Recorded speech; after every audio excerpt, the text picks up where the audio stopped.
Muy buenas tardes y bienvenido a una nueva jornada de capacitaciones. Queremos agradecer su entusiasmo y convocatoria en cada una de las sesiones y los invitamos a seguir participando activamente durante esta semana.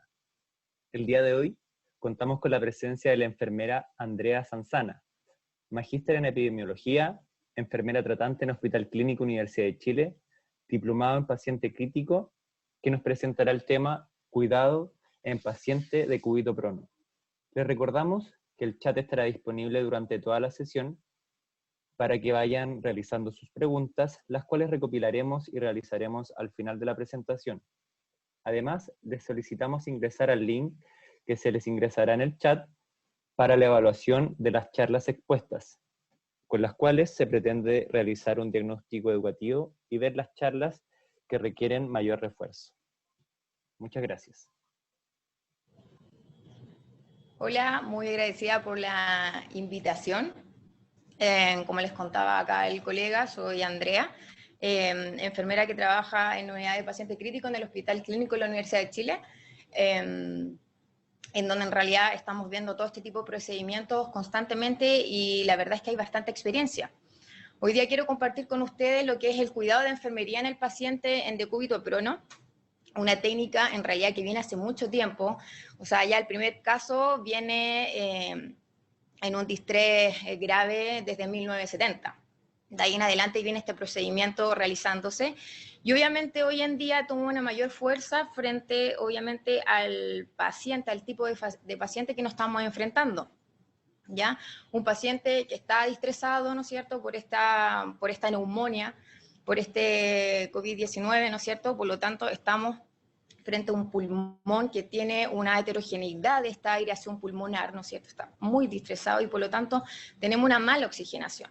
Entonces, vamos a revisar cómo tratamos a este paciente en decúbito prono, pero aclararles obviamente que la finalidad de esta clase no es revisar nuevamente qué es lo que es el prono o la fisiopatología, porque ya lo revisó anteriormente el doctor Cornejo, una muy buena clase, así que los invito a revisarla. Ahora nos vamos a situar principalmente en la maniobra, ya de cómo se hace desde inicio a fin, porque no es solamente el momento en que uno hace la pronación, sino que hay muchas cosas que uno tiene que ver antes, durante y post procedimiento. ¿Cuál es nuestro objetivo principal? Es estandarizar la técnica de pronación. Ya, hoy en día están saliendo muchas otras formas de cómo pronar a nuestros pacientes, que lo hemos visto en reportajes, ¿no es cierto?, en otras partes del mundo, pero vamos a nosotros a enfocarnos en realidad en la técnica principal que por bibliografía hemos realizado durante todos estos años y que nos ha sido la mejor forma más fácil y ha sido exitosa en nuestros pacientes. Por eso queremos compartir no solamente la evidencia, sino que también la parte práctica y la experiencia que nosotros tenemos, que muchas veces no está descrita en la bibliografía y son detalles que nosotros queremos saber.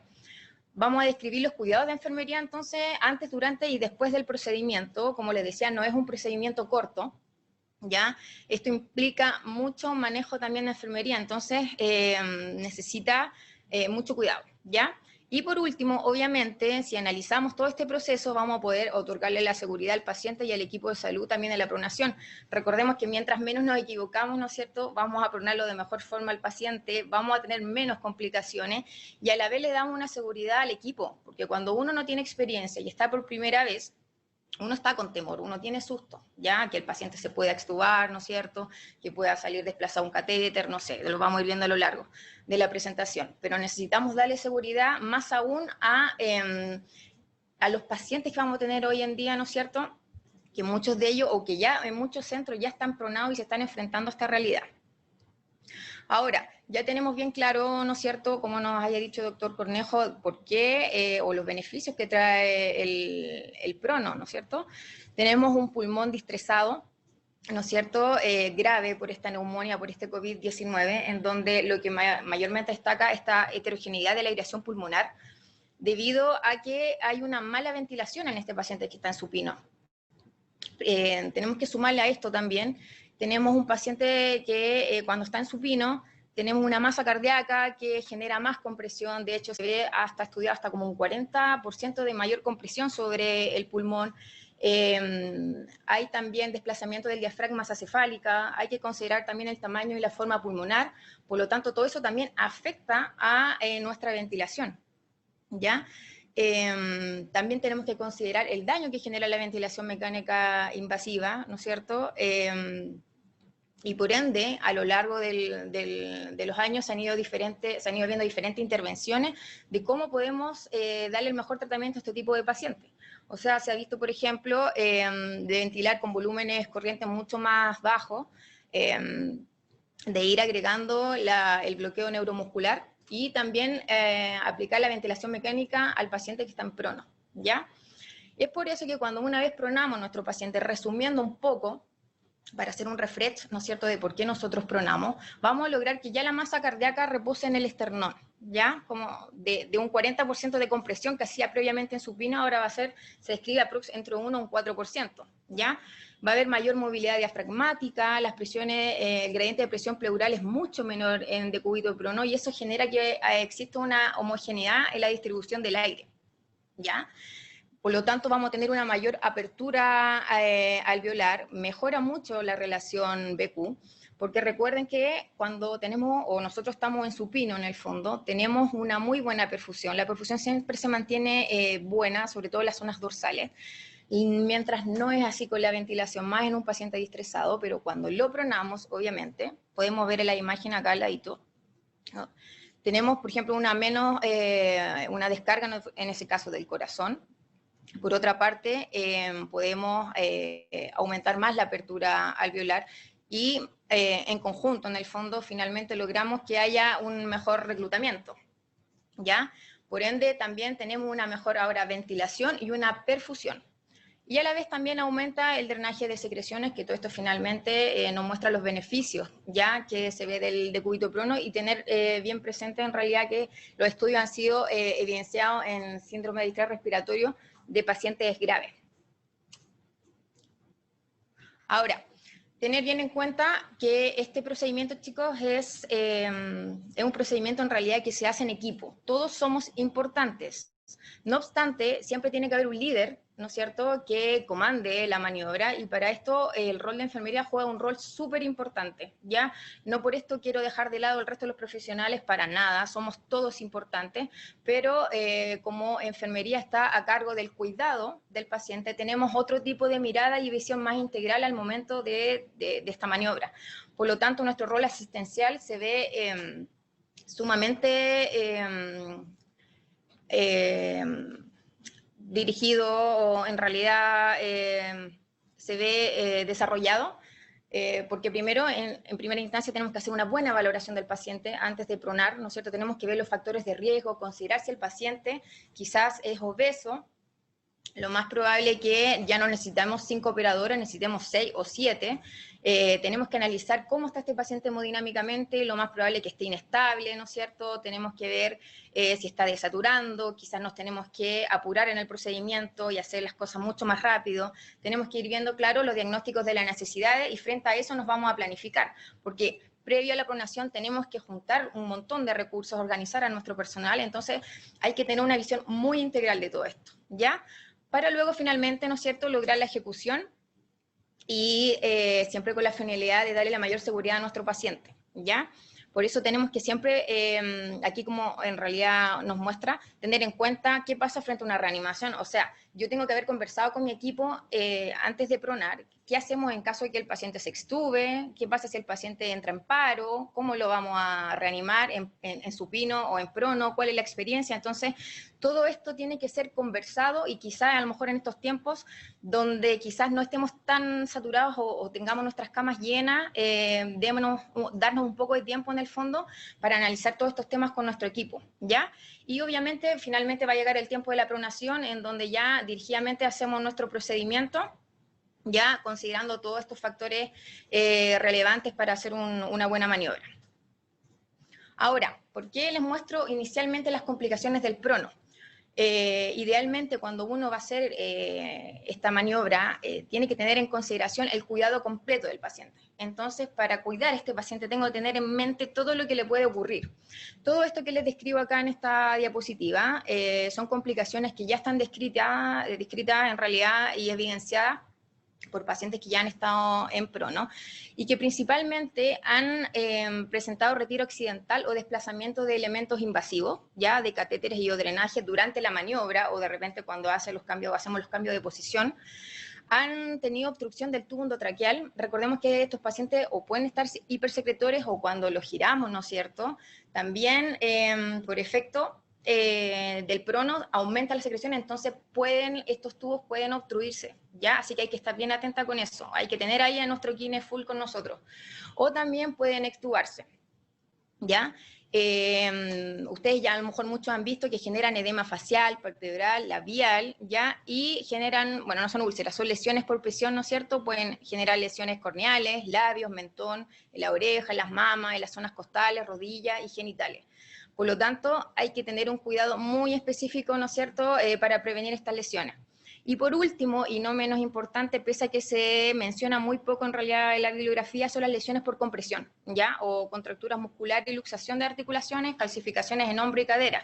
Por eso es importante que cuando nosotros giramos a nuestro paciente, dejarlo en la posición más fisiológica para que no desarrolle estas lesiones, ¿ya? Aquí también el kine juega un rol súper importante para que nos ayude, ¿no es cierto?, a posicionar a nuestro paciente. Teniendo en cuenta eso, entonces nosotros vamos a organizarnos de la mejor forma posible. Y obviamente tenemos que tomar muy bien la evidencia, ¿no es cierto?, el trabajo en equipo y una buena organización. Hoy ya la Xochimmi nos ha presentado un checklist muy en realidad completo, en donde nos muestra los recursos que yo tengo que tener al inicio de la pronación, ¿no es cierto? Y luego las cosas que yo tengo que hacer previo al procedimiento, durante el procedimiento y post, que se los recomiendo. Ya está súper claro, mayormente también para los centros que no han hecho este procedimiento. Esto ordena mucho todas las actividades que tienen que hacer. Ya, bueno, obviamente yo las revisé para también tener una continuidad con esto y están muy bien explícitas y es lo que se hace realmente cuando uno tiene el paciente del prono. Así que los invito a revisarlas. Como el proceso de pronación, chicos, es un proceso en realidad complejo, me refiero, complejo, refiriéndome principalmente a todo lo que abarca, ¿ya? Porque cuando ya uno tiene expertise en esto o ya llevas años haciendo la pronación, ya se hace un proceso más fácil y llevable, ya no es complejo. De hecho, se describe como algo fácil, sencillo, ¿no es cierto? Y no es costoso, versus todo el beneficio que le podemos dar a nuestro paciente. Por lo tanto, he querido expresar en realidad a través de un proceso todo lo que deberíamos hacer con este paciente, ¿ya? Recuerden que la clase va dirigida a cómo tenemos que pronar a nuestro paciente desde el inicio hasta el final, ¿ya? Inicialmente vamos a ver cuáles son los recursos humanos, tenemos que ver con qué personal cuento, ¿no es cierto?, desde el inicio. Avisarles previamente que vamos a pronar una vez que ya se ha decidido con el equipo médico y ver obviamente qué recursos técnicos tengo para poder en realidad valorar, monitorizar y mantener a mi paciente. Luego tengo que ya, teniendo claro todo esto, tengo que entrar a mi sala, ¿no es cierto?, y ver la preparación del paciente, ya que es todo lo que tiene que ver con ver que tenga toda la monitorización, ¿no es cierto?, tener las infusiones de sedación correspondiente, tener la droga vasoactiva, todo lo que necesito para proteger la piel, etcétera, que lo vamos a ir viendo en detalle. Luego, cuando ya tengo todo listo, ¿no es cierto?, lo que yo necesito es organizar a mi equipo. Obviamente, cuando yo ya estoy lista para pronar, llamo a mi equipo y veo quiénes entran. Muchas veces pasa que todos les llama la atención pronar, entonces todos se ofrecen y 10 personas quieren entrar a pronar. Y la verdad es que uno se puede sentirse más seguro con más gente y la verdad que no es así, chicos. Les recomiendo siempre 5 o 6 operadores, no más que eso, porque si no entorpece el procedimiento. Todos quieren ayudar, pero en el fondo se termina ensuciando, ¿ya? Luego nos vamos a la técnica de pronación, donde vamos a ver cómo hacemos la pronación paso a paso. Y luego vamos a ver los cuidados de enfermería, que aquí quiero hacer una salvedad. Los cuidados de enfermería van desde el inicio hasta el final. Ya aquí lo puse en realidad un poco más explícito, porque quiero señalar 3 cosas importantes que muchas veces en la bibliografía no se menciona, ¿ya? De todos los cuidados que uno hace, hay 3 importantes. Uno es la rotación de cabeza, ya que sale descrito en bibliografías como rotar cabeza cada 2 horas, pero no sale descrita la importancia o el tiempo que nos demoramos en rotar la cabeza, la sobrecarga que tiene para enfermería rotar la cabeza, que muchas veces nos podemos demorar bastante tiempo o más de lo normal si el paciente llega a descompensarse. ¿Qué pasa? ¿Este paciente se puede bañar? Se puede bañar. Obviamente hay que ver el contexto, si puede estar muy inestable hemodinámicamente, ¿no es cierto? Hay que tener en cuenta todos esos detalles, pero se puede y hay una técnica. ¿Qué pasa si el paciente lo tengo que hemofiltrar? ¿Se puede conectar este paciente a hemofiltración? ¿Y qué pasa si el paciente entra en paro? ¿No es cierto? ¿Qué hacemos? Entonces, todo esto tenemos que tenerlo en consideración y conversado antes de pronar a nuestro paciente y no ir experimentando en el camino, ¿no es cierto? Para darle mayor seguridad. Y por último, obviamente terminando y poniéndonos en el mejor contexto de que nuestro paciente mejoró su oxigenación, mejoró su PAFI, logramos supinar al paciente. ¿Ya? Entonces vamos a ir revisando a lo largo todo esto. Ahora, ¿qué es lo recomendable? 5 operadores mínimo. La idea es que exista un líder, ya existan 2 personas y 4 personas en realidad a cada lado. Hay que tomar en cuenta que si es un paciente obeso, de repente vamos a necesitar una persona más, ¿ya? Luego describimos quiénes son los personajes en realidad ideales que tienen que contar en el equipo. Muy importante, los elementos de protección personal. Hoy en día lo tenemos muy en cuenta, ¿no es cierto? Yo creo que todos ya lo sabemos. Nosotros nos hemos dado cuenta ahora en la práctica y más aún los valoramos, porque ya ahora que nos hemos ido enfrentando a estos pacientes en prono con el COVID-19, nos hemos visto muy expuestos a la vía aérea con el paciente, sobre todo cuando tenemos que rotar cabeza, cuando tenemos que aspirar. Entonces tenemos que ser súper responsables en realidad con los elementos de protección personal, tomando en cuenta, obviamente, ¿no es cierto?, de repente la escasez de esto y todo eso que ya en realidad lo sabemos. Ya la monitorización. Este paciente que va a ser pronado va a necesitar una sedación profunda y un bloqueo. Lo ideal sería monitorizarlos con un BIS, con un TOF y, bueno, agregado obviamente una capnografía que obviamente muchas veces no vamos a contar con esto, ¿ya? Pero es lo ideal. Necesitamos tener y preparar la infusión de analgesia y bloqueo neuromuscular. Tener presente que todo esto se conversa antes con el médico, ¿no es cierto?, de con qué vamos a sedar o con qué ya lo tenemos y con qué quizás podemos mejorar la sedación profunda del paciente. Ver obviamente la ropa de cama para ver cómo voy a ocupar los dispositivos para despejar de las zonas de apoyo, ¿no es cierto? Quizás cuento con sábanas, quizás cuento con almohada, eso lo tenemos que ir viendo en el camino. Un colchón de flotación, ¿no es cierto? Ojalá un circuito de aspiración cerrado, muchas veces no vamos a tener, ¿no es cierto? Pero es el ideal. Ya los insumos para fijar el tubo, eso depende de cada centro. Nosotros generalmente ocupamos gasas de tubo para fijarlo porque en cada rotación lo vamos moviendo y vamos moviendo los nudos de nuevo, obviamente, para evitar lesiones. Electrodos, ya, porque acuérdense que hacemos un cambio de electrodos rápidamente cuando ya tenemos pronado al paciente, y obviamente tenemos que tener todo lo que son los protectores y el ungüento ocular, los parches hidrocoloides y las películas, no sé, spray protector, en el fondo lo que uno tenga para proteger las zonas de apoyo para el paciente, ¿ya? Ahora, ¿cómo preparamos a nuestro paciente? O sea, yo inicialmente, antes de llegar y entrar rápidamente a la unidad y empezar a preparar, tengo que ver, ¿no es cierto?, todos los insumos y haber avisado a mi equipo para saber con quién voy a entrar. Ahora que ya tengo todo eso listo, recordemos que uno tiene que, en esta circunstancia, donde tengo a mi paciente aislado a puerta cerrada, tengo que respetar ese aislamiento con mayor razón. Entonces no puedo estar entrando y saliendo. En realidad el riesgo de contaminación, abrir y cerrar, y la cantidad, ¿no es cierto?, de elementos de protección personal que voy a estar ocupando constantemente. O sea, si tengo una organización previa, no voy a estar entrando y saliendo, ¿no es cierto?, en cada momento. ¿Ya? Entonces ahora, ¿cuál es el objetivo ahora de preparar a mi paciente? ¿Ya? La idea es siempre resguardar la seguridad del paciente y prevenir las complicaciones. Siempre tengo, y el enfermero lo sabe, en el fondo, que nos tenemos que anteponer a lo que puede pasar, y es lo que siempre, en realidad, yo creo que es el chip que nos destaca y que siempre estamos en el intensivo, ¿ya? Y esto también, obviamente, quizás mucha gente lo sabe, pero también tenemos que compartirlo con la gente que se va a ver enfrentada por primera vez a pronar un paciente. Recordemos que muchas veces los de intensivo vamos a fallar, nos vamos a contagiar, vamos a tener licencia y va a entrar gente nueva. Por eso estamos haciendo el detalle y explicando el cuidado de enfermería desde el inicio, ya, para que todos sepan cómo se realiza.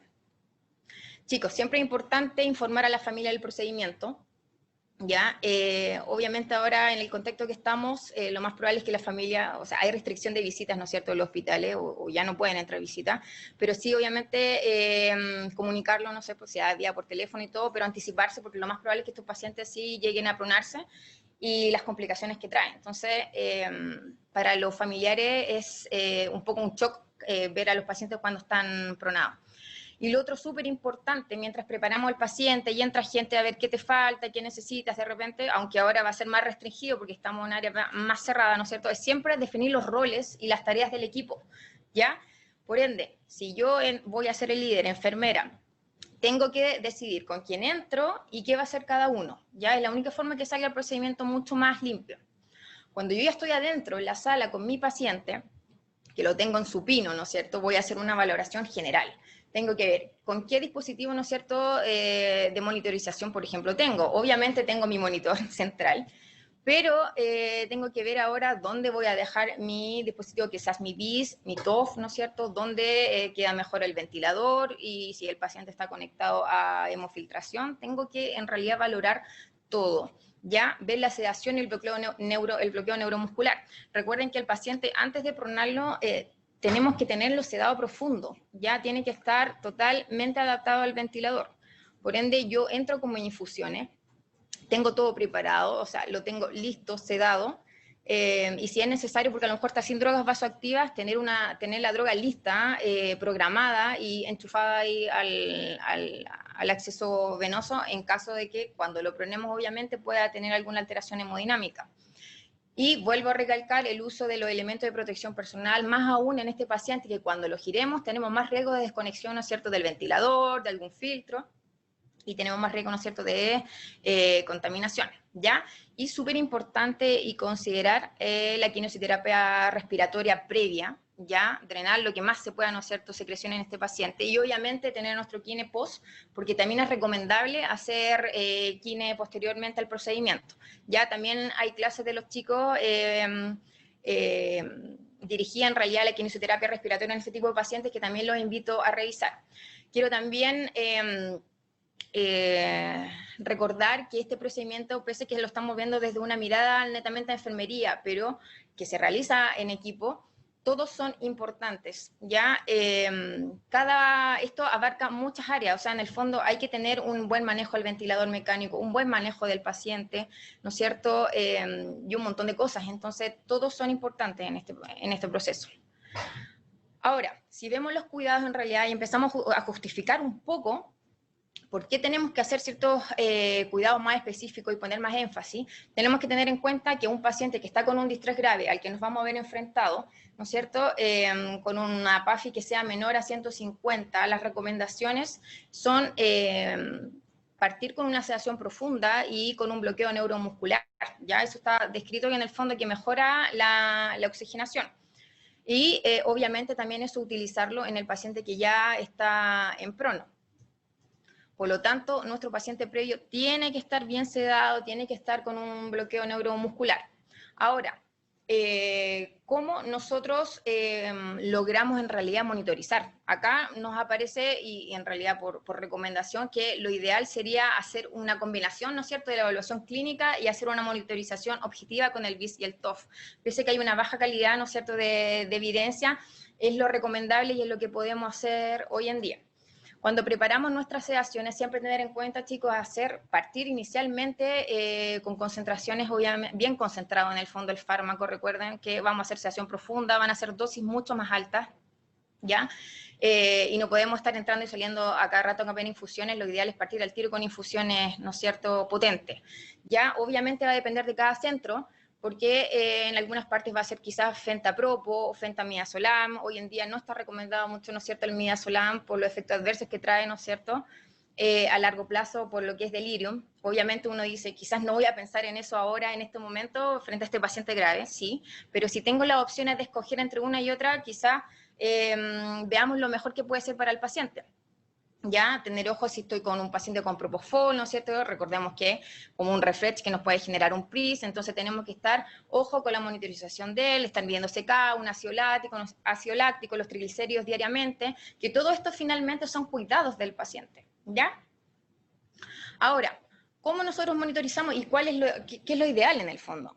A ver, se nos recomienda por las recomendaciones en el fondo de la SOCHIMI en todo lo que es, los invito a leer de el bloqueo neuromuscular y de la sedación, es a través del BIS.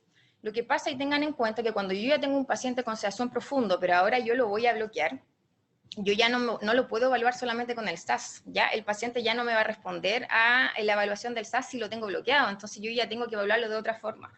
El SAS ya no me sirve, o el RAS, ya tengo que evaluarlo con el TOF, ¿no es cierto?, para ver qué tan bloqueado está. Ahora, si disponemos del BIS, a lo mejor si muchos lo pueden tener o otros no lo tienen, el BIS en el fondo lo que hace es medir un procesado, analiza un procesado del electroencefalográfico en realidad, del estado de vigilia del paciente. Y esto va de 0 a 100, o sea, si yo tengo un valor 100, quiere decir que tengo un 100% de vigilia del paciente. ¿Ya? Y si tengo un valor 0, es que tengo 0 actividad electroencefalográfica. O sea, si tengo un paciente a lo mejor con mucha sedación profunda en el fondo y tengo un BIS de 10, o sea, me estoy pasando, ¿no es cierto? Estoy sobredosificando al paciente. Por eso uno ocupa también este tipo de monitorización, ya para no pasarse. Lo ideal y lo que se describe para quienes puedan contar con el BIS es mantenerlo entre 40 y 60, porque está descrito y en estudios que entre 40 y 60 los pacientes en realidad hablamos de una sedación profunda porque se ha visto que luego no se acuerdan de nada, ¿ya? No han sentido dolor ni nada en el contexto que hayan estado.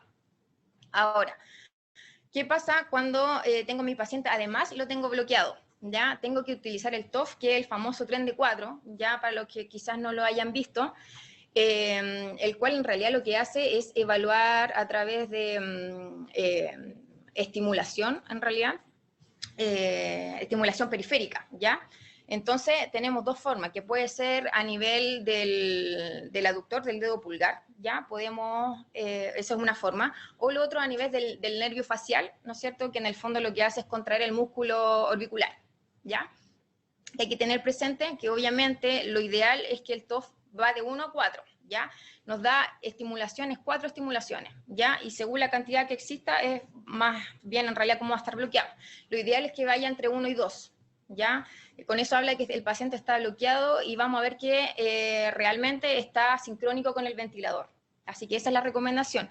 Es muy operador dependiente, chicos, y de la experiencia también depende mucho porque de repente si no está bien puesto va a dar valores que no corresponden, a lo mejor está sincrónico y me está dando un TOF de 0, que quiere decir que está muy bloqueado, pero muchas veces no es así, ¿ya? Tiene que ver mucho, interfiere si el paciente está edematoso, si está frío, si está mal perfundido, muchas veces no funciona el TOF en el dedo pulgar, entonces se recomienda que lo hagamos facial, que coloquemos ya acá el TOF en el nervio facial. Ahora, de repente uno dice, chuta, en mi centro no lo tengo, o quizás yo sí lo tengo, pero tengo 2 BIS para 12 pacientes, o tengo un TOF para 20 pacientes, ¿no es cierto? Veamos la realidad a la que nos vamos a ver enfrentados hoy día.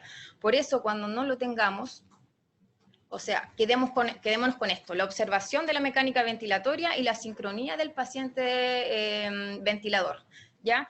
No hay nada más fidedigno que la clínica, ¿no es cierto? Todos lo sabemos. Así que si no contamos con esta monitorización, chicos, quedémonos con estos 2 puntos que son bastante relevantes. Ahora, ¿por qué tenemos que preocuparnos de la fijación del tubo endotraqueal? Bueno, hay varios estudios donde se habla de las complicaciones que ya los vimos al inicio de la presentación, pero este estudio, afortunadamente, que se hizo en una revista de enfermería intensiva que se hizo en el 2017, mencionó las principales complicaciones y entre esas la actuación accidental, pero salió 0%, ¿ya? ¿Por qué se los muestro? Porque en realidad este era un estudio que en el fondo se aplicó a un equipo que estaba bien entrenado, ¿ya? Entonces no tuvieron esta extubación. Por eso no hay que asustarse porque no siempre va a ocurrir. Si el equipo está bien entrenado, el tubo no se va a salir, ¿ya? Por eso tener harto ojo con la fijación del tubo. Ahora, ¿por qué siempre tener presente la aspiración de secreciones, ¿no es cierto? Ya tenemos claro que quizás puede estar hipersecretor, ¿no es cierto?, previo a la pronación, porque recuerden que estamos viendo cuidados previos a la pronación.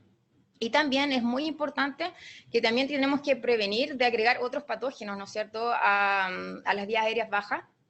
Y en el fondo la idea es tratar de no generar una neumonía asociada a la ventilación mecánica. Por lo tanto, y yo creo que muchos ya lo han leído, hay documentos de consenso de cómo podemos prevenir la neumonía asociada a ventilación mecánica, ¿no es cierto? Abarca muchos puntos.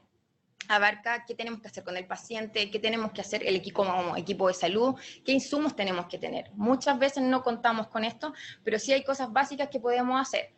Si contamos con un tubo de repente que hoy en día se está tratando de tener aspiración subglótica, ¿no es cierto? Mucho mejor. Un sistema de aspiración cerrado es lo ideal, yo sé que no todos contamos, pero ¿por qué es mucho más beneficioso? Primero, no abrimos, ¿no es cierto?, la conexión. Recordemos que cuando tenemos un paciente ventilado estamos con presión positiva y si abrimos o desconectamos sin querer el filtro, el tubo, lo que sea, la presión se va a cero. Entonces hay más riesgo que las secreciones bajen rápidamente a vías aéreas inferiores y obviamente generemos estas neumonias. Por otra parte, solamente necesitamos un operador, ¿ya? En cambio, cuando estamos aspirando con aspiración en realidad abierta, necesitamos de otra persona para que no contaminemos. Eso en general, ¿ya? Por eso se recomienda la aspiración cerrada, pese a que la calidad tampoco es tan alta de que sea así, ¿ya? Por otro lado, pensemos que cada vez que abrimos el sistema, ¿no es cierto?, reclutamos al paciente. Por eso lo ideal es cerrado, pero si no, contemos con lo que tengamos. Cuidado asociado también, obviamente, a la mantención del CAF, estarlo inflando constantemente, ¿no es cierto?, tener ese cuidado, la posición de la cabecera que esté sobre 30 grados, ¿no es cierto?, y la higiene de cavidad oral. Esto va en realidad para los cuidados pre y post pronación. La higiene de cavidad oral ya todos la conocemos, ¿no es cierto?, que es muy importante en el paciente que está intubado, en el paciente intensivo, ¿no? Principalmente, ¿no es cierto?, por los patógenos que podemos alojar en todas las secreciones de la cavidad oral. Se ha visto que se recomienda que sea con clorexidina, ¿no es cierto?, al 2%, pero se ha visto que en realidad no supera eso, que se ocupe la clorexidina, no supera en realidad la eficiencia o la calidad de un buen aseo. O sea, si no tengo la clorexidina, o sea, haciendo un buen aseo de cavidad, quizás con suerito y con tórula, en realidad va a ser mucho mejor, ¿ya? Así que no estresarse si de repente no se cuenta con la clorexidina. Ahora, también, ¿qué tengo que preocuparme antes de pronar al paciente? Suspender la nutrición enteral, ¿no es cierto? Lo ideal y que se recomienda, ojalá 1 hora antes, ¿ya? Pero ¿qué pasa? Muchas veces llega el paciente o deciden rápidamente y el equipo está apuradísimo, quiere pronar al paciente y no vamos a tener 1 hora previa para preparar al paciente y para suspender la nutrición. Entonces, suspendemos y lo que tenemos que hacer es aspirar la sonda, ¿no es cierto? Hasta que dejemos de recibir contenido gástrico. Ya tenemos súper claro, obviamente, que frente a la neumonía asociada a ventilación mecánica se recomienda esto para evitar en realidad también la sobredistensión abdominal, ¿ya? Ojalá, chiquillos, pudiésemos invadir al paciente antes de pronarlo, porque después, créanme que se puede hacer, pero es mucho más dificultoso, ¿ya? Ojalá que podamos hacer la mayor cantidad de cosas antes de pronarlo, ¿ya? Colocar una sonda nasogástrica en prono se puede, la verdad que se puede, pero es un poco más dificultoso. Ahora, protección ocular, ¿no es cierto? También, ¿por qué? Porque principalmente, recordemos, hay 2 factores importantes. Una es que por el bloqueo neuromuscular, ¿no es cierto?, genera complicaciones oculares y tegumentarias. Entonces, tiene que haber un buen aseo previo, ¿no es cierto?, y empezar a usar el ungüento ocular. Por otra parte, ya está descrito que cuando uno, para tener en cuenta en realidad cuando uno después prona al paciente, en realidad estas personas pueden sufrir una presión directa ocular debido al efecto gravitacional, ¿ya? Entonces, ¿esto qué podría causar? Un glaucoma agudo, una neuropatía óptica isquémica o de hecho una oclusión vascular. Por lo tanto, estos pacientes en realidad van a tener menos secreción, ¿no es cierto?, menos irrigación. Hay que cubrir los ojitos, es lo ideal, tener cubiertos los ojitos de estos pacientes. Ya la idea es prevenir la abrasión corneal. Ahora, que esto ya lo tenemos muy en cuenta, ¿no es cierto?, proteger las zonas de apoyo, porque se ha visto que han habido obviamente muchas úlceras por presión y principalmente se dan en la zona facial, ¿no es cierto?, en el mentón, en la oreja, en las mejillas, en los párpados.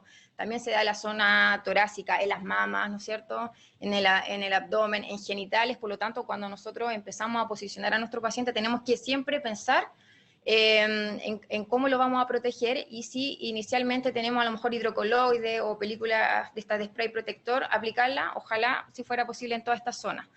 Tenemos aquí en realidad, ¿dónde son las principales zonas que ya se las nombré?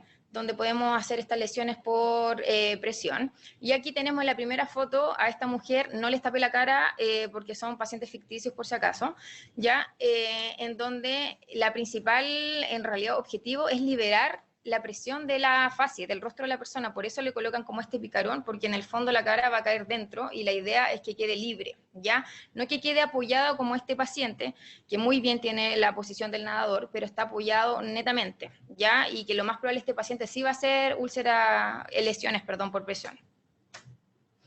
Ahora, ¿qué más? Ya, detalles. Siempre estar evaluando la cantidad de accesos vasculares. Muchas veces a lo mejor el paciente viene de la urgencia y viene con 2 vías venosas periféricas, pero recuerden que este paciente va a entrar con sedación, ¿no es cierto? Va a tener soluciones mucho más concentradas, entonces necesitamos accesos vasculares, un catéter venoso central con más lúmenes. Ojalá el médico pudiera colocarlo ante una línea arterial, porque muchas veces el escenario ideal no existe. El paciente no está invadido completamente, lo quieren pronar rápidamente, entonces corremos peligro en muchas cosas, ya que el paciente se vaya a hipotensar y no tenemos vía, puede salir una vía, ¿no es cierto? Entonces hay que tener ojo con eso, manejar eso desde antes con los médicos. Hacer los aseos de cavidades correspondientes antes de pronarlo, fijar los dispositivos invasivos, volver a curar si es necesario, colocar fixomulo, lo que tengan a mano, ordenar las bombas de infusión. Estos son detalles en realidad como consejos. O sea, si yo tengo a mi paciente con 6, 8, 10 bombas de infusión, dejen lo principal. Si tengo una carga de potasio, si tengo una glucosa, sáquenla, dejen solamente la sedación y la droga si la están ocupando en ese momento. ¿Ya? Esto hace que el procedimiento sea mucho más limpio. Luego vamos a posicionar ya el circuito de línea arterial, ¿ya? Y clampear el catéter urinario permanencia, ¿no es cierto? Hay cosas básicas que también el técnico maneja muy bien, ¿no es cierto? Que van a vaciar el recolector antes porque lo van a colocar entre medio de las piernas. Entonces imagínense pronar al paciente y que eso se abra, va a quedar ahí el descalabro, y van a tener que volver a posicionar al paciente, cambiar sábana. Entonces todos esos pequeños detalles hay que considerarlos al momento de pronar al paciente. Ahora, cuando voy a organizar a mi equipo, esto es lo ideal, el contexto ideal, chicos. Está descrito en bibliografía que tiene que haber un líder. En la mayoría de la bibliografía dice en realidad que ojalá sea una enfermera, porque somos nosotros en realidad los responsables que deberíamos sujetar el tubo endotraqueal, la sonda nasogástrica, las vías venosas, porque somos nosotros los que tenemos esa visión más global. Somos nosotros los que tenemos... sabemos bien dónde tienen los accesos, dónde tienen los drenajes, entonces somos los más óptimos para poder comandar ya esta maniobra. Idealmente, y recomendación, si yo estoy en la vía aérea, lo ideal sería que yo tuviera un enfermero al lado, porque, por ejemplo, si el paciente se hipotensa, si hay que se desconecta la línea, ¿no es cierto? Necesito a mi otro par, ¿no es cierto?, que vea, que siga viendo esas cosas y yo me preocupe, sí, me siga preocupando la maniobra. Entonces, es importante tener un enfermero. Al otro lado, un médico siempre, obvio, ¿no es cierto? Tener un kine y tener a un técnico de enfermería. O quizás tener uno más, pero en el fondo es ser un grupo de 5 personas en donde todos tengamos una tarea en específico. Ahora, nos vamos directamente a la técnica de pronación, que es lo que nos interesa, ¿no es cierto? Antes de hacer la recomendación, ya es pensar, a lo mejor ya los que hacen la maniobra en realidad constantemente no es novedad, pero sí hay que tener en cuenta qué pasa si en ese momento el paciente entra en paro, qué tengo que hacer, qué hacemos, lo reanimamos en supino, lo reanimamos en prono, todas esas cosas hay que irlas viendo con anticipación, ¿no es cierto? ¿Qué pasa si se desplaza un acceso vascular? Ya, todo eso hay que conversarlo. Y cuando ya estamos listos, mi equipo ya está dentro, ¿no es cierto? Ya tengo todo armado con mi paciente, con los hidrocolloides, con la sedación lista, ¿no es cierto? Ya casi desconectado. Lo ideal sería mantener puede ser un saturómetro. Con eso en realidad estaríamos bien porque mantenemos la frecuencia cardíaca y la saturación, ¿ya? Importante la comunicación, chicos, en equipo, súper importante, y que solamente una persona hable. En este caso nosotros que estamos en la cabeza enfermero, de las instrucciones bastante claras. Resumiendo aquí en esta imagen, quiero mostrarles cómo lo hacemos y cómo se ha hecho por lo general a lo largo de todos estos años, ¿ya? Porque hoy en día se está innovando y creo que muchos hemos visto los videos por YouTube y las publicaciones de cuáles son las nuevas pronaciones, ¿ya? Esto es lo ideal. Al paciente siempre moverlo hacia el costado más lejano del ventilador en primer tiempo, segundo, lateralizarlo, tercero, el que quiere colocar en las zonas de apoyo en realidad para prevenir las lesiones previamente, ¿no es cierto? Si quieren colocarlas antes, ¿ya? Y luego girarlo a 180, ¿ya? Esto no cumple la posición de nadador, esta última foto, pero en realidad se las dejo ahí como para que sea más representativo. para seguir insistiendo, yo creo que ya vieron este video que se hizo en la UCI del Hospital de la Chile, que también es un paciente obviamente ficticio, ya, pero sale súper bien explicado y yo se lo demuestro con fotos. Los invito a revisar de nuevo el video. La idea es que el movilizar al paciente en la posición supina hacia el extremo de la cama, como les contaba, siempre contrario, ubicado a la ventilación, al ventilador mecánico. Todo esto nos va a ayudar en realidad para que cuando lo giremos tengamos menos riesgo de que se vaya a desconectar toda esta estubuladura. Luego vamos a situar el brazo que se encuentra más cercano al ventilador mecánico bajo la zona dorsal glútea para luego lateralizar al paciente. Paso 2, ¿ya? Y paso 3, ya tenemos el giro en 180 grados, ¿no es cierto? El paciente ya lo tenemos en prono, en realidad todo esto fue de forma sincronizada y siempre en dirección hacia el ventilador.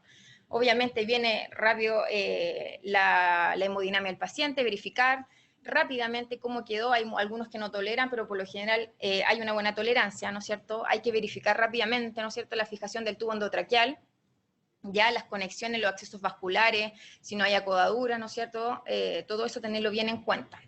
Quiero mostrarles un video que está un poco pixelado en el fondo por respeto al paciente, que es una técnica, es el prono que se hizo hace muchos años, pero quiero mostrarle cómo es la realidad. Hacer un alcance. La idea es que el paciente se mueva, ¿no es cierto?, en contra del ventilador. Esta maniobra se hizo hace mucho tiempo, ¿no es cierto?, y se hizo a favor del ventilador. Entonces, no es lo correcto, pero sí quiero que vean el resto cómo ocurre.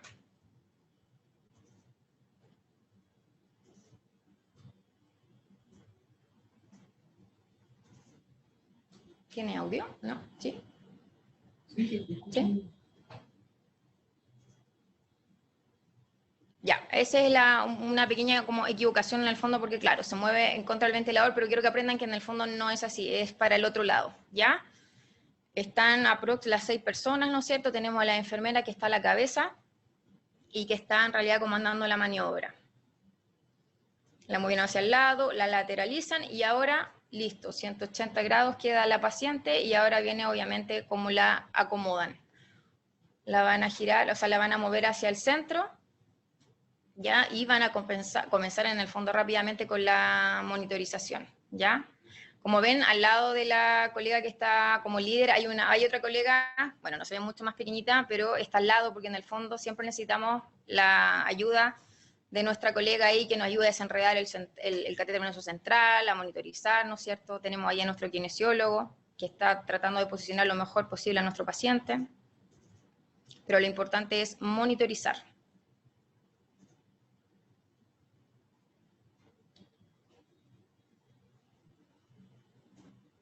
Ahora, ¿cuáles son los cuidados principales a los que tenemos que entregar a nuestro paciente, ¿no es cierto?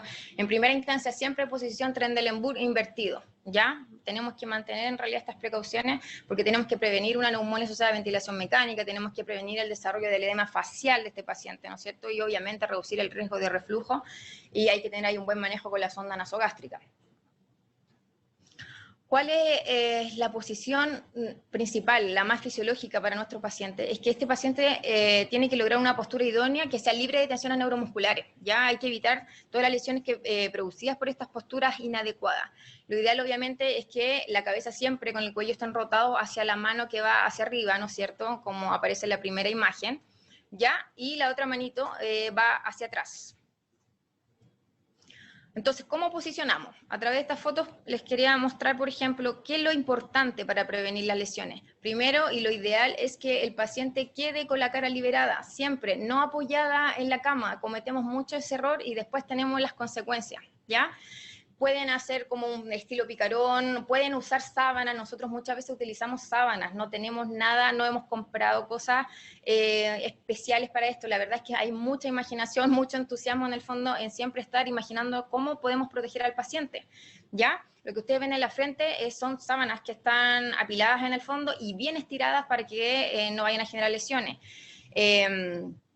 Eso es uno. Lo segundo, vuelvo a colocar otro punto en el tórax superior, ¿ya? Pero la idea es que no cubra las zonas mamarias, ¿ya?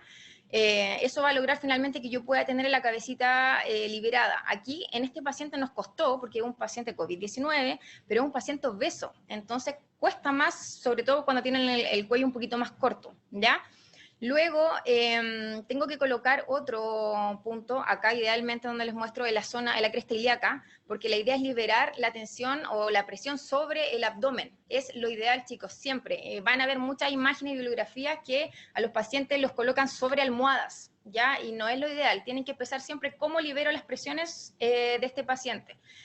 Entonces coloco las crestas ilíacas, luego muevo la pierna donde está el bracito también hacia arriba, lo hago concordante y también al elevar esta rodilla en el fondo, ya lo que estoy haciendo es liberar presión sobre los genitales, ¿ya? Por último, coloco en este caso algún apoyo o algo en los pies para que no tenga roce con la cama. Por lo tanto, ya tengo pronado a mi paciente, ¿no es cierto? ¿Cuál es lo ideal? Es rotar al paciente la cabeza cada 2 horas, de repente suena un poco difícil, pero es lo recomendado. Ya junto con eso rotar el tubo, estar aplicando constantemente crema humectante o los ácidos grasos, ¿no es cierto?, en todas las zonas de apoyo.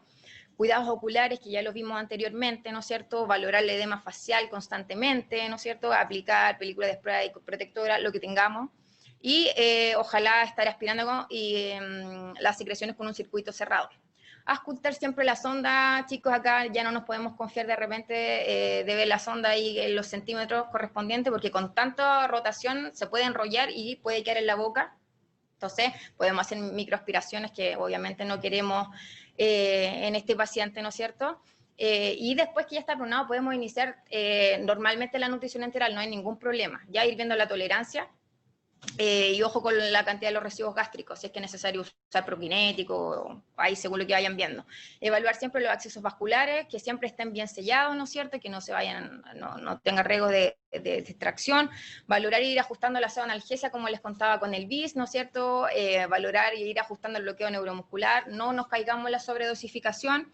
Ya realizar aseo de cavidades, el baño de paciente y el control de gases. Les dejo aquí a colación muy breve, esto lo encontré bastante bueno en realidad, en una guía que se sacó en noviembre del año pasado, ya de una revista de enfermería donde sale por parte, por anatomía, todas las cosas que yo tengo que ver en el paciente para evitar complicaciones, así que se los dejo para que lo revisen. Ya para ir finalizando, ya lo que le quiero dar más énfasis es uno de los cuidados importantes y que sale muy poco descrito en la bibliografía es la rotación de cabeza y cuello, ¿ya? Idealmente es que sean 3 operadores, o sea, que exista un enfermero y 2 técnicos a los lados, pero ¿qué pasa cuando tenemos un paciente obeso? O sea, finalmente necesitamos otra persona, ¿ya? Lo ideal son 3, acá tenemos 4 por lo que les cuento. Lo ideal es que sea cada 2 horas, uno se demora aproximadamente 20-30 minutos, pero sin tomar en cuenta que el paciente así obeso me demoro más si el paciente desatura, porque de repente les va a pasar, los van a cambiar de posición y el paciente se desadapta, desatura, uno se asusta, está con el tubo en la mano, ¿no es cierto?, no está fijado, entonces con todo eso tienen que tener ojo, y esto demanda mucho tiempo de enfermería. Esto no está descrito, pero sí hay que tenerlo en consideración, que es una carga súper grande, y más aún cuando tengamos quizás todos los pacientes pronados, ¿ya? Previa a la rotación, tener en cuenta la aspiración de secreción, inflar el CAF y ojalá preoxigenar, ¿ya? Por cada rotación del cuello tienen que rotar el tubo, ¿ya? No dejarlo en la posición que está, porque si no van a generar más lesiones, ¿ya? Y a la vez ir aprovechando de hacer la protección facial. La primera foto tenemos ahí a un colega que está armando los puntos, ¿no es cierto?, para poder liberar la presión de la cara. Luego están moviendo al paciente girando el tubo, posteriormente lo levantan, ¿no es cierto?, tienen que haber 2 personas que lo levantan, o él está levantando la cabeza y mi otra colega está firmando el tubo, ¿ya? No fue fácil con este paciente, hasta que finalmente el paciente ya queda de lado, después de un arduo trabajo, queda con su cara liberada. Muy breve, el baño de pacientes en decúbito prono, siempre tienen que ser 3 operadores, reconocidos obesos van a necesitar más, se puede bañar al paciente, ¿no es cierto? La ideal es que parta dorsal, aspiren secreciones, inflen CAF, preoxigenen, ¿no es cierto?, retiren la almohada, todas las zonas de apoyo, y luego van a colocar al paciente en decúbito lateral, ¿ya? Y ahí van a poder bañar al paciente por la zona ventral, cambiar las sábanas por ese lado, ¿no es cierto?, y después girarlo y cambiarlo hacia el otro lado. Todo eso va consigo la rotación de la cabeza, así que no es un trabajo menor, ¿ya? De repente uno dice, le colocamos diálisis, será complejo, hay pacientes en prono que están con ECMO, que están con diálisis, todo se puede, ¿ya? El problema es que cuando colapsa el catéter de diálisis, de repente se aconseja que cuando hacemos las rotaciones de cabeza, entrar con otro enfermero para que nos vea que no vaya a colapsar la diálisis, pero sí se puede, ¿ya? Una de las preguntas y las dudas que siempre tenemos, ¿qué hacemos en este paciente si entra en paro, ¿no es cierto? Ya, esto depende mucho de la expertise de cada equipo. En nuestra experiencia, en realidad, por lo general, supinamos, ya no tenemos mayor experiencia en realidad en hacerlo de forma prono. Pero ¿qué es lo que dice la evidencia? En el fondo, no hay mucha, la verdad. Hay que considerar que una de las ventajas de hacerlo en supino, ¿no es cierto?, y es mayor comodidad para nosotros para comprimir. Pero la desventaja es que si nos empezamos a supinar al paciente, ¿no es cierto?, nos vamos a retardar en iniciar las compresiones o la desfibrilación, ¿no es cierto? Hay riesgo de que el paciente se extube porque vamos a estar todos estresados, un poco alterados por la emergencia, ¿no es cierto? Quizás nos vamos a ver demorado en entrar a ver este paciente colocándonos los elementos de protección personal. Puede haber desplazamiento del acceso vascular, entonces todo esto hay que conversarlo, ¿ya? Por lo tanto, esto requiere de experiencia del equipo. Nosotros por lo general lo que hacemos es supinarlo, pero es porque ya nosotros ya tenemos la costumbre de hacerlo, entonces lo hacemos de una forma un poco más limpia, ¿ya? Hay casos en realidad súper limitados de evidencia y lo único que en el 2010 la American Heart Association lo único que nos dice es que el paciente, cuando el paciente no puede ser colocado en posición en realidad supina, se puede hacer en realidad en posición prono, háganlo. ¿Ya? Y lo único, como recomendación de esto mismo, ¿ya? Y que se ha hecho en casos que los pacientes han sobrevivido, es en realidad hacer la maniobra en el fondo de compresión atrás en la zona torácica y que otra persona coloque la mano por debajo del esternón, como una forma de tabla, y empezar a comprimir. Es lo que en realidad hay como pequeñas recomendaciones, pero verán que en el fondo esto es un poco complicado, aparte que hay que ver el tubo del paciente, entonces ahí viene la elección de cada equipo que qué es lo mejor. Y los parches, estando para aplicarlo, para desfibrilar en ese caso al paciente, claramente pueden ser fácil de colocar en el paciente en prono. Ahora, ya para finalizar, ¿no es cierto? Y pensando en que nuestro paciente lo podemos supinar, hacemos la misma técnica, ¿no es cierto? Pero obviamente, al contrario, aquí les dejo un video para que lo puedan ver.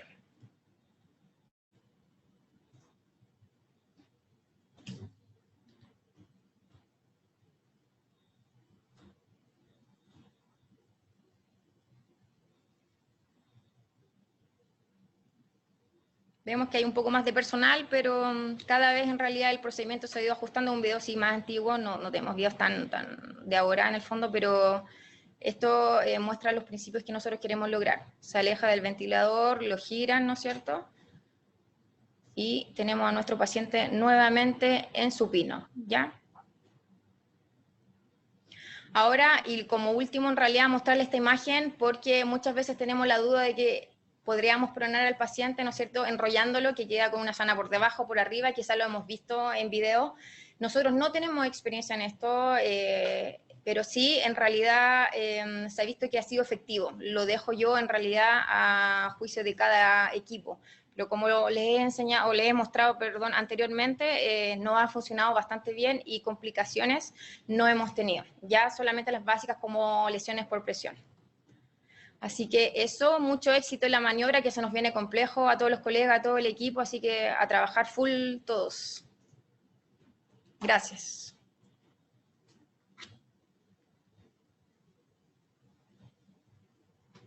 Muchas gracias, Andrea. Se recopilaron varias preguntas durante la presentación, de las cuales muchas de esas las fuiste realizando al final de la presentación, que era más que nada cómo se realiza la reanimación cardiopulmonar, cómo se ponen los parches del DEA, etc.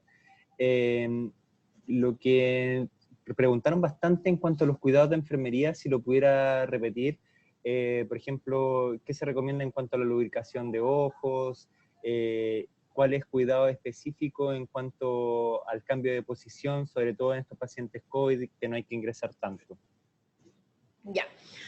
Respecto a los cuidados oculares, lo que les decía yo, frente a los efectos que genera en realidad colocar al paciente en realidad en prono, lo principal, bueno, el aseo ocular siempre tiene que ir, ¿no es cierto? Eso lo tenemos súper adherido.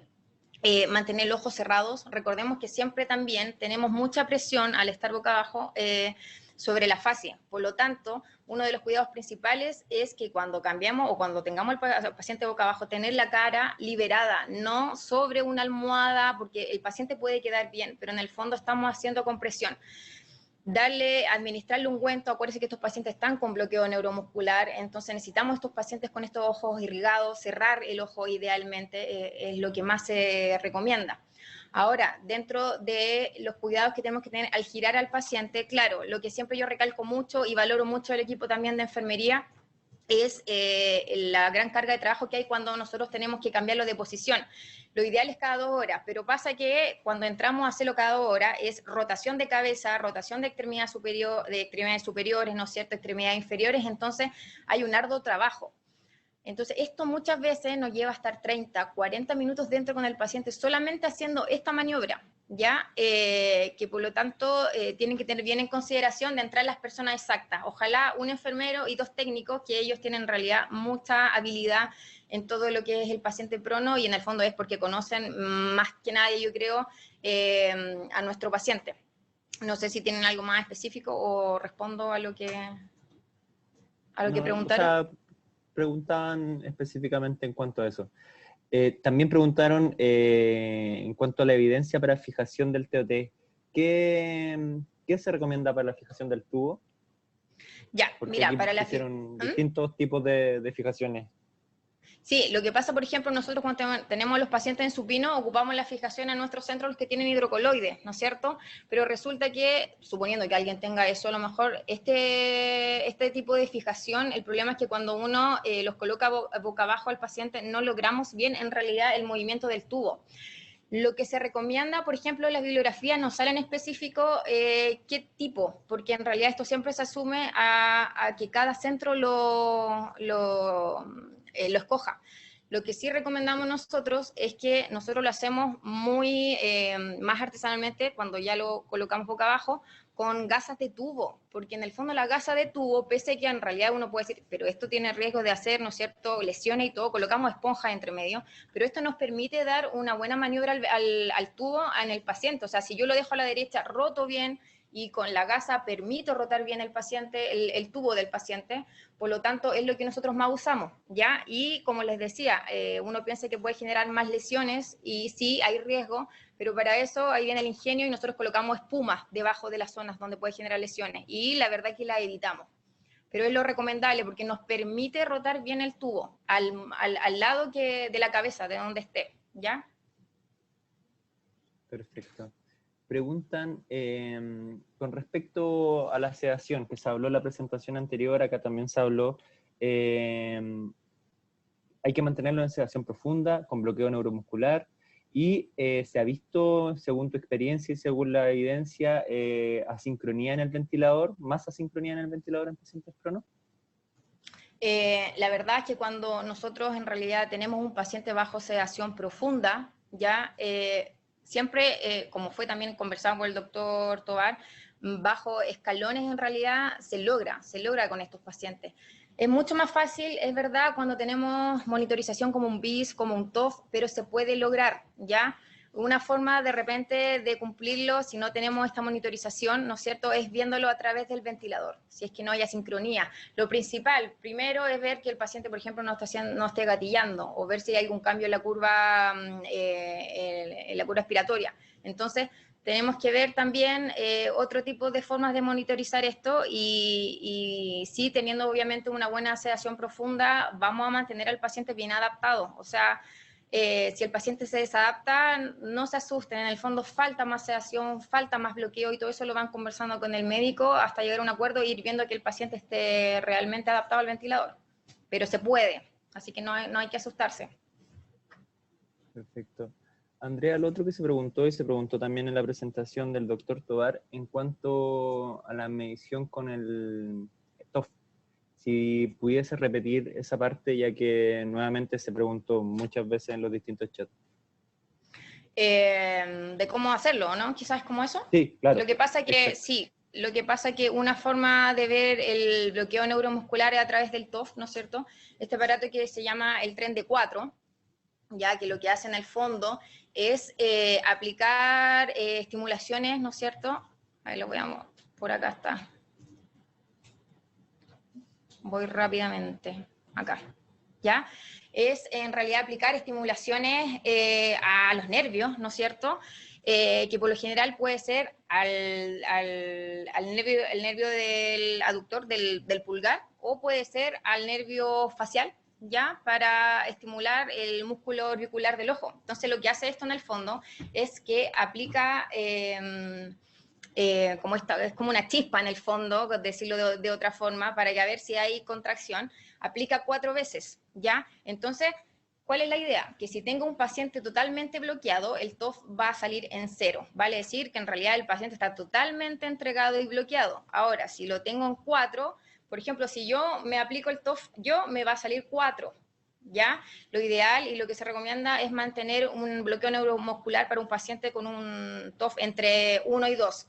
Tampoco no vale la pena hacerlo y mantener un TOF de 0, porque en realidad estoy sobredosificando, ¿no es cierto?, en bloqueo neuromuscular, y no vale la pena. Ya esto, acuérdense que a largo plazo también trae reacciones adversas, ¿no es cierto?, un montón de otras cosas que hay que tratar de evitar. Pero eso es lo que logramos con el TOF, y si de verdad no lo tenemos, veamos la sincronía que tenemos con el ventilador, porque nos va a pasar mucho con la gran cantidad de pacientes pronados que vamos a tener. Perfecto. En cuanto a cuidados de enfermería, acá expusieron, por ejemplo, que habían leído en alguna evidencia la necesidad de poner cojines a nivel pélvico para evitar hiperlordosis, o solamente recomienda los puntos específicos que hablaste en la presentación. Sí, lo que pasa, en realidad, muchas veces los puntos no están muy descritos específicamente, pero lo que hemos visto nosotros, bibliografía más experiencia obviamente, es liberar zonas de apoyo en realidad con puntos específicos, como les decía yo. La verdad es que nosotros solamente colocamos en la frente, ya, porque la idea es liberar la cara. Colocamos otro, no sé si me veo quizás, colocar otro en la zona superior del tórax, pero no es la almohada completa, es solamente en la parte superior y que no abarque las mamas, ¿ya?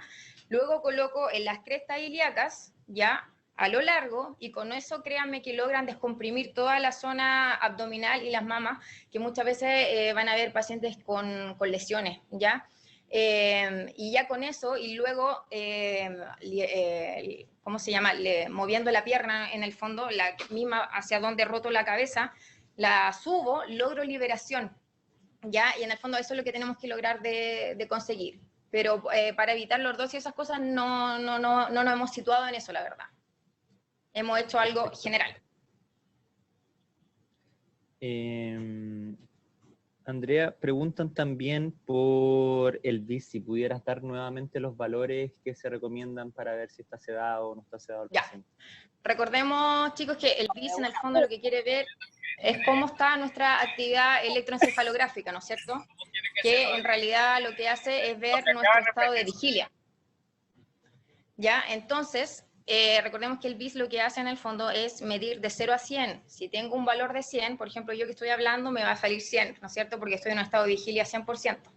Pero ¿qué es lo que pasa si lo tengo en 0? Es que tengo al paciente con una actividad electroencefalográfica 0, o sea, nada, lo tengo sobredosificado de sedación. Entonces, tengo que tener cuidado con eso. Entonces, lo que se ha demostrado en los estudios es que teniéndolo entre 40 y 60, me demuestra que ya el paciente está con una sedación profunda. ¿Ya? Y con eso se ha visto que el paciente, después, cuando ya le han hecho los procedimientos y ya el paciente sale, lo han entrevistado y el paciente no se acuerda de nada. Entonces, esa es la recomendación, que ojalá esté entre 40 y 60. Y si obviamente empieza a disminuir, no tengamos miedo a ir bajando la sedación, chicos. Ya uno se va al tiro al escalón más grande, pero no tengamos miedo a bajar la sedación. Si el paciente se empieza a lo mejor a desadaptar, volvemos a subir la sedación, ¿ya?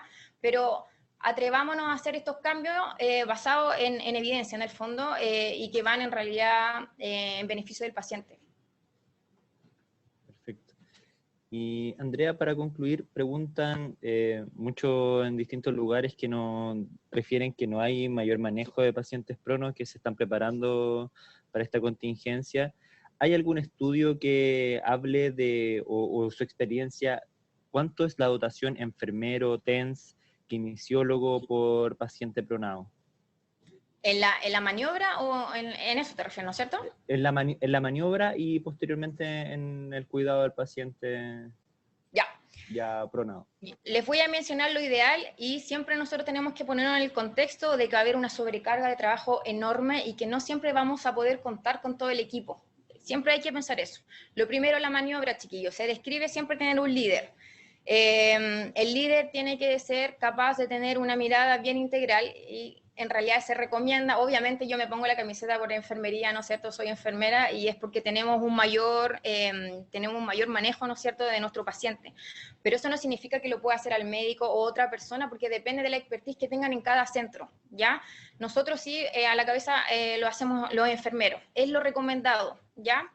Al lado siempre, como recomendación, y lo hacemos nosotros y nos resulta bien, es colocar a otro enfermero, porque él es el que en caso de que se acode una línea, se refluya algo, el paciente se hipotense, mi colega de al lado va a ser el que va a actuar rápidamente, va a ir a subir la droga, ¿no es cierto? Quizás va a administrar medicamentos, porque yo voy a seguir ocupada con la vía aérea y seguir viendo qué es lo que pasa con el resto, ¿ya? Entonces, yo que estoy en la vía aérea no puedo hacer todo.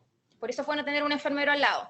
Al otro lado, siempre, y obviamente, es tener a nuestro médico, ¿no es cierto? En caso de que hubiera un desplazamiento o una extubación, el médico rápidamente pasa a la vía aérea y intuba, por eso tiene que estar siempre. Luego tener un kinesiólogo, idealmente, porque él siempre tiene que estar haciendo la kine antes y post, y obviamente que cuando giramos al paciente, él nos ayuda a lograr mantener al paciente en la posición más fisiológica. Y también tenemos que tener un técnico de enfermería. El técnico de enfermería, ustedes saben, es el que sabe toda la rutina, el mejor manejo del paciente. Ese es el grupo ideal, ¿ya? Si el paciente es obeso, podemos agregar un técnico más quizás, pero no coloquemos más gente. La evidencia dice que por lo menos son 5 personas, mínimo, 5. Ya nosotros por experiencia, esa es la cantidad que usamos. No usamos más, porque si no, el procedimiento se entorpece mucho. Perfecto. Y bueno, se supone que era la última pregunta, pero se ha repetido tanto dos preguntas que las voy a realizar. Sí, en cuanto al manejo del catéter venoso central, se pueden utilizar alargadores. Y la otra pregunta es que si pudieses repetir cómo se realiza un aseo genital en este tipo de pacientes que lo ven muy complejo. Sí, claro, no lo mencioné, son cuidados infinitos que uno tiene, quizás más de algunos se me habrá pasado, discúlpenme, pero es un proceso súper largo, pero sí, muchas veces, chicos, quizás, no sé, poniéndonos en el peor de los casos, puede tener un catéter venoso central, quizás femoral, y sí, hay que colocarle alargadores a estos pacientes, ya súper bien, hay que colocarle alargadores y con eso en realidad hay que ingeniársela, porque aquí hay que pensar siempre en el paciente, así que sí, si tienen alargadores, también nosotros lo hacemos, siempre, siempre, siempre. Más aún cuando no tenemos de repente estos atriles que tenemos las bombas, hay gente que tiene las bombas, ¿no es cierto?, que las puede movilizar de un lado a otro, nosotros no lo tenemos todas las bombas situadas atrás, ¿no es cierto? Entonces, claro, si corresponde colocar alargadores, háganlo, porque facilita mucho más el procedimiento. Por lo mismo, de repente, me voy a salir un poco del foco, es que de repente nos da un poco de temor de pronar al paciente quizás envuelto en sábanas completas, porque de repente perdemos un poco la visión de un catéter venoso central o de una vía venosa que está conectada a una droga o algo así, entonces al enrollarlo, obviamente, perdemos esa visibilidad. En cambio, cuando lo hacemos así, de forma más limpia, como lo hacemos nosotros, viendo al paciente, podemos manejar esas cosas. Ahora, cuando hacemos un aseo genital del paciente, siempre partimos por zona dorsal, ya los chiquillos lo tienen súper claro, y si no puedes llegar a zona genital, lo que corresponde, entran 3 personas, uno a la cabeza siempre, siempre, con el tubo, uno, y un técnico o quien puede ayudarnos, ¿no es cierto?, tiene que lateralizar al paciente, ya, y hacerle el aseo genital. Es la forma, es lo mismo que cuando se baña, solamente que ahora va a ser mucho más corto, porque el aseo genital es mucho más corto. Pero se puede hacer bien. Implica más trabajo, pero se puede hacer el aseo genital, pero siempre y cuando lateralicemos al paciente. Perfecto. Muchas gracias, Andrea. Esta presentación, desde que se empezó a hablar del paciente prono, habían habido muchas preguntas respecto de los cuidados del paciente prono, así que queremos agradecer nuevamente tu participación en este día. No, gracias Lo a ustedes. invitamos a continuar siendo parte de la formación de profesionales a través de la Sochimi, Hospital Digital y el Ministerio de Salud. El día martes 7 de abril estará con nosotros la enfermera Elisa Maldonado, y el fonoaudiólogo Rodrigo Tobar, con el tema prevención neumonía asociada a ventilación mecánica. Queremos además recordarles que estas presentaciones estarán en la página oficial de la SOCHIMI y también en la página del Ministerio de Salud. En este momento se están viendo los hipervínculos en la página del Ministerio de Salud, así que por el momento no las van a poder ver, pero dentro de esta semana van a estar nuevamente disponibles. En la SOCHIMI ya están disponibles y las van actualizando cada día, así que perfectamente ya dentro de estos días va a estar esta clase. Nuevamente, Andrea, darte las gracias y si quieres decir algunas palabras. Bueno, gracias a ustedes y en realidad esto es un tema súper extenso. Yo sé que la gente hoy en día por fuera que no es del área de salud lo dice muy fácil, el paciente se coloca boca abajo, pero lo que trabajamos adentro sabemos que es un procedimiento en realidad que requiere de mucha atención de enfermería, de mucha atención del equipo, así que harto ánimo y ojalá organizarse antes y revisar el tema. Por eso les recomiendo que revisen bien la presentación y los checklists que hizo muy bien la SOCHIMI. Así que éxito y adelante porque se nos viene arduo el trabajo. Muchas gracias, Andrea. Muchas gracias a Gracias. todos. Tuvimos más de 500 conexiones hoy día, así que agradecer toda su participación. Hasta la próxima.